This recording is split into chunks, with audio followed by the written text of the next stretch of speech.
Now it's a climactic moment. You want to know what happened next. That's what you want to know really badly. Now at that point, Allah says what He wanted to say all along. Allah says, إِنَّ الْإِنسَانَ لِرَبِّهِ لَكَنُودٌ. No doubt the human being is truly disloyal to his master. Allah says the human being is not loyal to his master at all, for sure. SubhanAllah. We find a Shawkani commenting, Qanud also means cutting apart, to disassociate, to separate.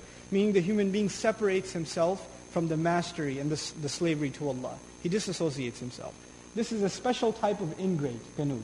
First of all, this is sighatul mubalagha, so it's extremely ungrateful. It's not just ungrateful, it's extremely ungrateful. How do we know that? Because of the wow. In Qanud, this is sighatul mubalagha, okay? One who remembers and makes only mention of the problems and complaints and never makes mention of favors. That's the kind of person that's called Qanud. So Allah Azza wa Jalla says, إِنَّ الْإِنسَانَ لِرَبِّهِ لَكَنُودٌ. Especially when it comes to his master, he is extremely ungrateful. Extremely, the word Qanud also includes disloyal, has no loyalty. وَإِنَّهُ عَلَى ذَلِكَ لَشَهِيدٌ. And there is no doubt that he, meaning the human being, especially when it comes to that, is truly a witness. Shaheed is sifa mushabbaha, and this is what we say something happening all the time. So the human being is a witness to his disloyalty when? All the time.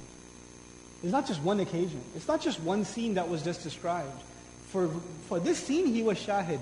But now that he's come to this realization, he himself is a witness against himself all the time. All the time. The biggest testimony against you is your own self. Allah captures this in another place in the Quran. He says, بَلِ الْإِنسَانُ عَلَى نَفْسِهِ بَصِيرًا وَلَوْ أَلْقَى مَعَاذِيرًا. No, the human being is in full view against his own self, even if he makes excuses. Then Allah goes further. Incredible ayah. وَإِنَّهُ لِحُبِّ الْخَيْرِ لَشَدِيدٌ. First of all, li in Arabic is used for li ajl. It's harf ajl. It's the purpose. It's a word that gives purpose. Allah did not say for wealth. His love is intense. The word for is not used with wealth. The word for is used with love. إِنَّهُ li hub. Not lil khayr, but li hub. Li hubbil khayr. For the love of wealth, he is severe. He's intense. What does that mean? The word hub, if you look at the linguistic meaning in the Arabic language, we find as follows. The word hub means that it is defined as a perception of something desirable and one engaged in relentless pursuit of it. Hub in Arabic is defined when you see something, you think it's very good for you. And then you do whatever you can to get it. When you're doing that, it is said you love it. So now, the word love of what? In the ayah, love of what? Hubbul khayr. Khayr in Arabic means good. But every mufassir says khayr in this ayah means mal, wealth. So why not say lihubbil mal? Why say what? Lihubbil khayr. Instead of saying the love of wealth. For the love of wealth, he's severe in his love of wealth, and for the sake of it, for the sake of keeping that love alive, he's tough, he's shadeed, and he's unflinching. And shadda in Arabic is to tie a rope also. So he's tied up in it. He's locked in it.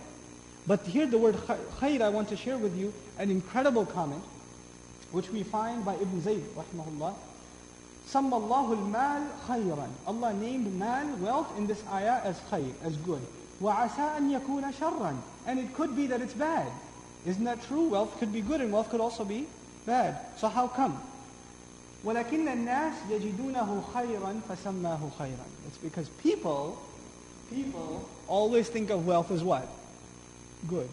So Allah called it good because Allah is basically translating the mentality of the kafir. For the kafir, there's no difference between wealth and good. Oh, you think that's good? Basically, what we're learning here is Allah Azza wa Jalla is being sarcastic. Oh, this is what you think is good? This is what you have so much love for and it's so intense for you? For the sake of preserving that love, you are so bent upon it and so intense? SubhanAllah. إِنَّهُ لِحُبِّ الْخَيْرِ لَشَدِيدٌ. SubhanAllah. أَفَلَا يَعْلَمُونَ? Allah poses a question. Does he not already know? Does he then not know? إِذَا بُعْثِرَ مَا فِي الْقُبُورِ. When? Does he not know of the time when whatever is in the graves will be not just turned upside down or brought out, Ba'thara in Arabic is a compilation, according to Raghib al-Asfahani, of ba'atha and a'thara. There are two words in Arabic that come together and make the ruba'i ba'thara. What the verb means is, you know how you have a box full of stuff and you stick your hand in it to find something? And you're throwing everything around until you find that one thing you were looking for? To basically turn things upside down to pull something out. Allah uses that verb for what's going to happen in the graves. أَفَلَا يَعْلَمُ إِذَا بُعْثِرَ مَا فِي الْقُبُورِ Like you're going to be yanked out of your graves like junk out of a box. SubhanAllah. Doesn't he know of the time when whatever's in the graves will be yanked out like this and pulled out from deep within?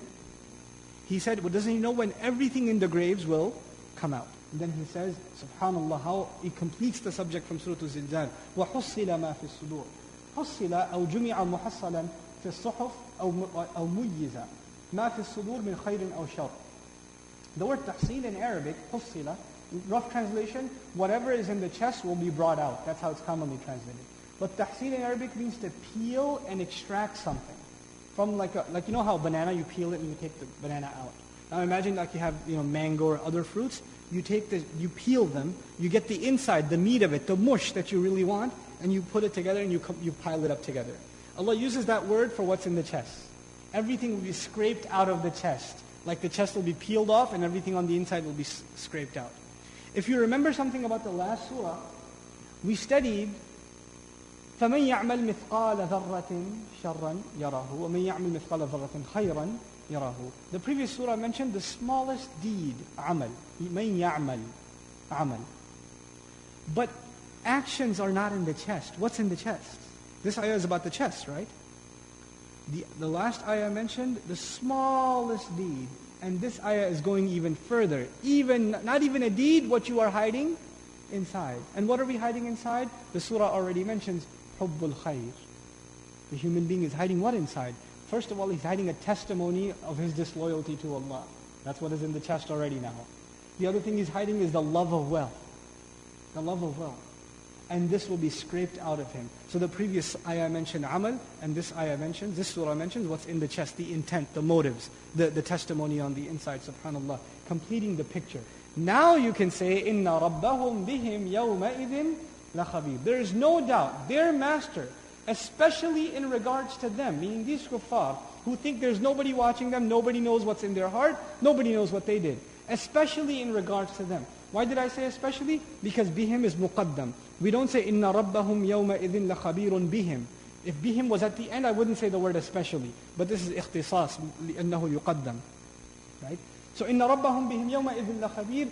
Their master, no doubt, especially in regards to them, on that day, he will especially have khabar of them. He will be khabir of them. Fully aware. Fully knowledgeable. The word khabir, rhetorically in the Arabic language, is more powerful than alim. To be fully aware of the reality of something in every one of its details, inside and out. Why is that word more appropriate in this case? It's more appropriate because now we've come to the point where not only does Allah know what's on the outside, but also what's on the inside. We conclude this surah with a discourse on how the beginning of its rhetoric is tied to its end. The surah begins with the carefree who pillages and robs and is not worried about the consequence. Who doesn't think anybody knows what's going on. Nobody knows what happened here. Nobody will keep record. But the surah ends with someone who had full news and is fully aware with every last detail on what he did on the outside and what he's keeping on the inside. إِنَّ رَبَّهُمْ بِهِمْ يَوْمَئِذٍ لَخَبِيرٌ بارك الله لي ولكم في القرآن الحكيم ونفعني وإياكم بالآيات والذكر الحكيم والسلام عليكم ورحمة الله وبركاته.